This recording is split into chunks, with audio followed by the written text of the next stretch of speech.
నేను మీ శివభాస్కర్‌ని 3 రోజులు జ్వరం నుంచి కోలుకున్నాను కొంచెము. లేసాను, బయటకొచ్చాను. ఇంకొక విషయం ఏందంటే, ఈ 3 రోజుల జ్వరంలో చాలా విషయాలు నాకు అర్థమైంది. కొంతమంది గుణాలు, వారి ప్రవర్తన, వారి లోపల ఉన్న ప్రతి ఒక్క ఆలోచనలన్నీ నాకు అర్థమైనవి. ఇంకొకటి ఏంటిదంటే విషయం ఏంటంటే, మా పెద్దోడు గూడా మొన్న అన్నాడు, "డాడీ నాగార్జున డ్రెస్సులు చాలా మెయింటైన్ చేస్తాడు. ఆ డ్రెస్ అంటే చాలా ఇష్టం" అన్నాడు. నాకు సంతోషం అనిపించింది. ఇంకొక విషయంలో ఈ వారంలో గూడా నాకు చాలా మంది నాగార్జున ఫ్యాన్సే ఎక్కువ మంది నాకు టచ్‌లో ఉన్నారు నిజంగా. ఇక చెప్పేది ఏం లేదు. ఈ 2 ఛానల్ నుంచి ఇంకా ఇప్పుడు చేయబోయేటివి ఇంకా చాలా ఉన్నవి. ఇంకా మీరే చూస్తారు అది.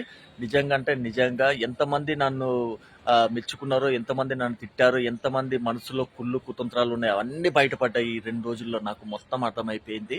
ఇప్పుడు చేయవలసింది ఇంకా చాలా ఉన్నది. ఇంతవరకు నా స్టేటస్ ఫాలో అయితున్న, ఫేస్‌బుక్ ఫాలో అయితున్న ఫ్యామిలీ మెంబర్స్ అందరికీ చాలా చాలా చాలా థాంక్స్. నేను మీకు రుణపడి ఉంటాను నిజంగా. Thank you so much.